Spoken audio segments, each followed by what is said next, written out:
asalaamaaleykum dal leen nag jàmm xëccoo bu tar bi nga xam ne moo am ci diggante ñi fi nekkoon ci bopp nguur gi ak liggéeykat yi faree ci gox-goxaat yi te nga xam ne li leen soxal moo ñu yokkal leen seeni peyoor gën a yokkit ndàmpaayu ñi nga xam ne ñooy liggéeyee ci bërëbu fajukaay yi ci Sénégal daqul benn yoon altine bi ñu weesu bu ñu sukkandikoo ci ëttu yéenekaay bu groupe Sud Communication intersyndical bi nga xam ne moo leen ëmb te nekk ci ab grève ci atum 2022 ba tey altine ba tey liggéey ñu woon tey jii la ñu nar a dakkal boobule grève boo xam ne nag duñu ko dakkal ndax dañu koy wëyal ay bés bu ne loolu nag jural bu baax a baax ay jafe-jafe askan wi nga xam ne nag ñoo soxla ay këyit ci mairie yi ak ci conseil départementaux yi moo tax Sud Quotidien di xam le ne ndono bi nga xam ne moo bawoo ci ñi fare woon ci nguur gi dal ci loosa ñi nga xam ne ñoo fare yees ci bopp nguur gi du lu sedd dara dañuy des ci gox-goxaat yi ak waa yor bi ñu ñuy xamal ne nag ginnaaw gi jaraaf bu Ziguinchor di Ousmane Sonko nekk ci jamono yi premier ministre tekkee ndombo tànkam conseil municipal bu Ziguinchor démb la ñu daje ngir fal jaraaf bu yees ginnaaw gi nga xam ne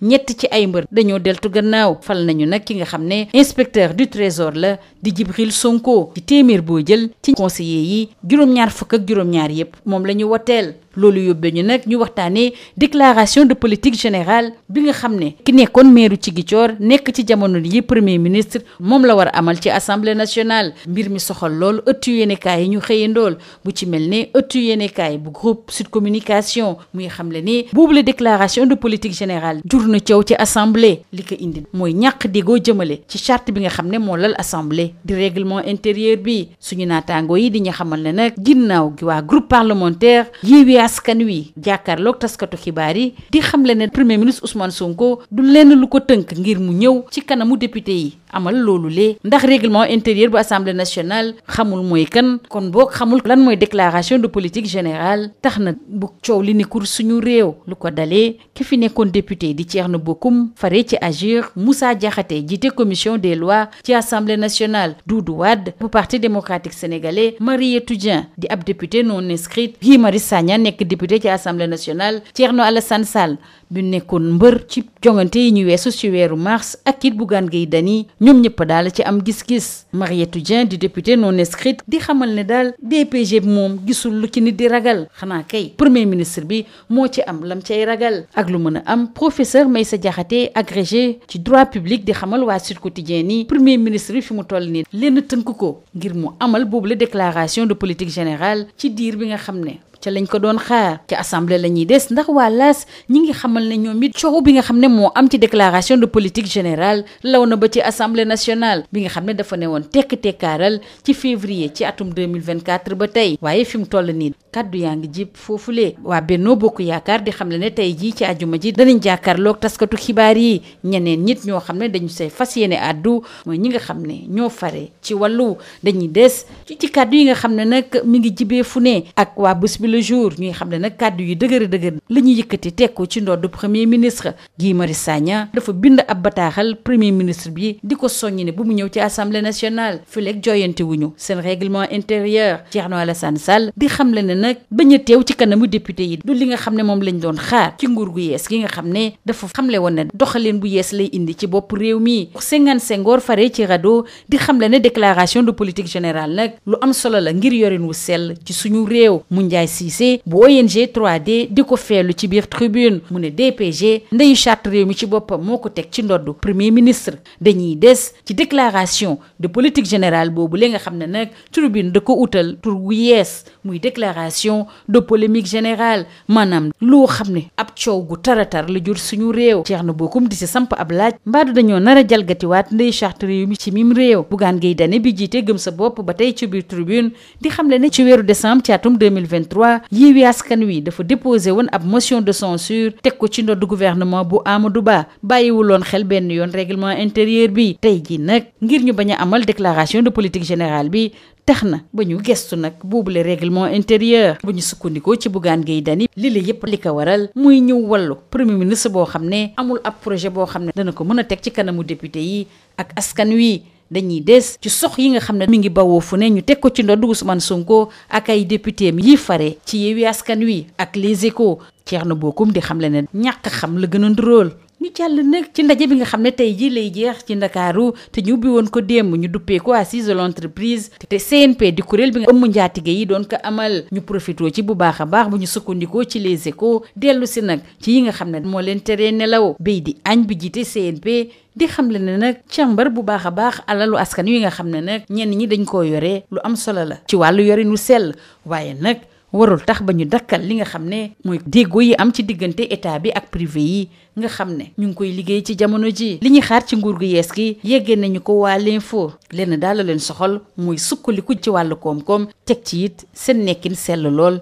ci seen biir njaboot ci biir Le Soleil nag nguur gi rawatina jëwriñ bi ñu dénk wàllu économie ak naataangoom bi ñu dénk wàllu njënd meeg njaay mi ak wàllu usines yi yéggee nañu jaatige yi pexe yi nga xam ne moom la gouvernement bi lal ngir mën leen jàppale bu baax a baax ñoom ñu faree ci secteur privé bi ci wàllu tàggat yaram nag li ci gën a fës bokk na ci kàddu yi nga xam ne moom la Louis-François Mendy nekk champion d'Afrique 100 mètres et yëkkati ndax dafa xeeb lool fukki junni ak juróom benn yi nga xam ne moom lañ ko jox muy ndàmpaayam ginnaaw gi mu amalee boobule jaloore ci Cameroun dafa gedd boobule koppar ëttu yéenekaay yi ñu xëyee ndool waxtaane ko bu baax a baax Sud Quotidien muy xamle ne nag ñi ngan ko wàllu athlétisme ci Sénégal ñaawlu nañu bu baax a baax ñàkk tolloole jëmale ci raaya yi nga xam ne moom la ñuy jox athlètes yi faree ci Sénégal bu ñu ko méngalee yi nga xam ne ñoo am ci l'Afrique Bara Thiam bi ñu toftal ci ki jiite fédération sénégalaise bu athlétisme nee na jot na nag ñu jooyanti mbir yi mu koy xamal waa SAD ñuy waxtaanee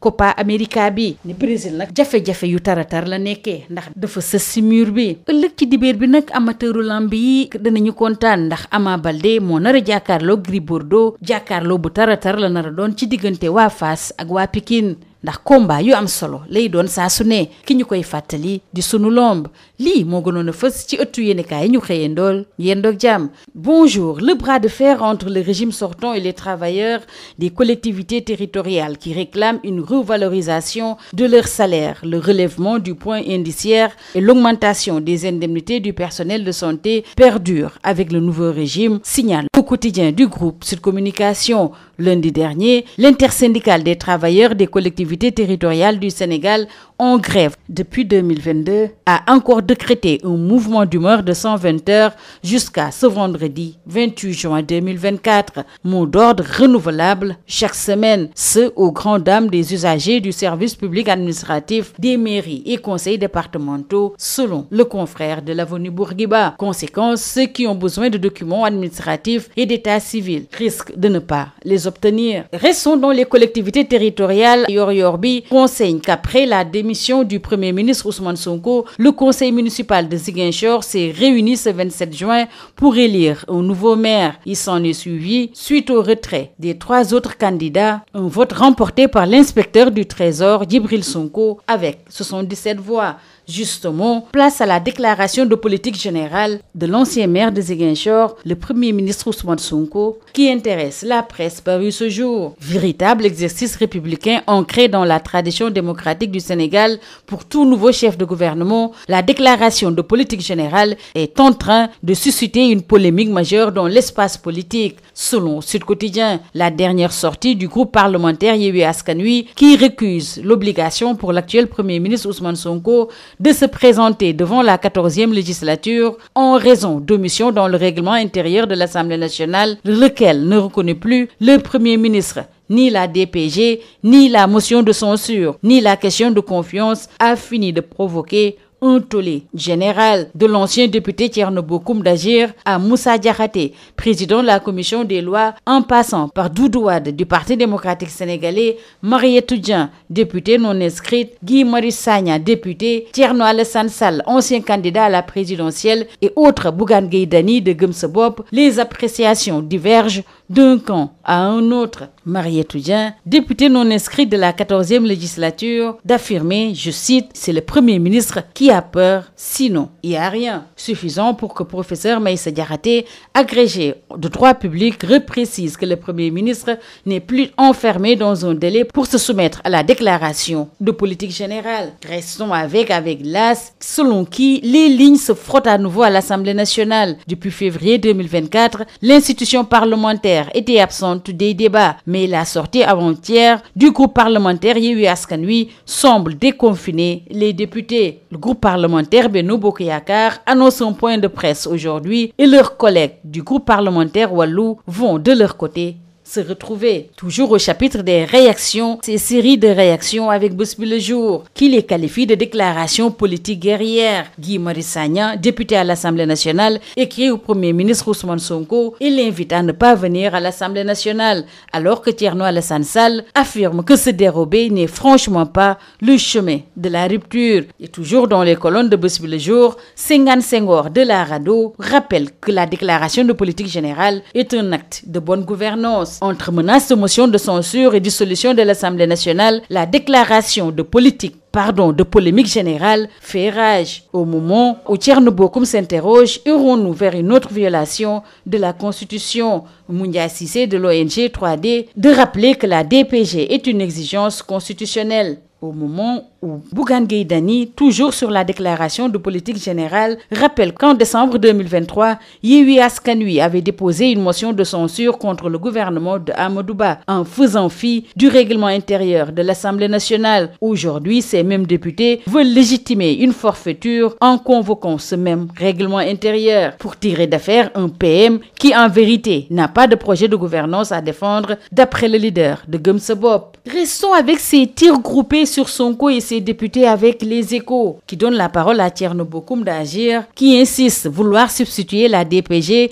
au règlement intérieur de l'Assemblée nationale, procède d'une méconnaissance. Et Bougane écrase Sonko en ces termes. Ses calculs politiciens le rattrapent et montrent sa véritable nature. C'est une déclaration de politique générale avec 1000 échos, estime Le Soleil. Pour Alioune Souané, spécialiste du droit parlementaire, la Constitution prend le dessus sur le règlement intérieur de l'Assemblée nationale. À l'occasion de l'ouverture des assises de l'entreprise hier, le ministre de l'économie, du plan et de la coopération et son homologue du commerce ont décliné les leviers que le gouvernement compte actionner pour booster le secteur privé. PPP, contenu local, souveraineté économique, telles sont les attentes du patronat, informe l'info. Ces attentes de l'entreprise et de ses partenaires travailleurs sont pour plus de croissance économique et de progrès social. Le patronat étale également ses inquiétudes dans les colonnes de Les Échos. Le président du CNP, la reddition des comptes est un acte de bonne gouvernance, mais ne devrait pas se traduire par l'arrêt d'exécution des contrats publics-privés en cours. En sport, le nouveau champion d'Afrique du 110 mètres élu François Mendy ne supporte plus le manque de considération de la Fédération sénégalaise d'athlétisme et du ministère des Sports. Sur sa page Instagram, la presse parue ce jour renseigne que l'athlète sénégalais qui déplorait déjà le manque de soutien financier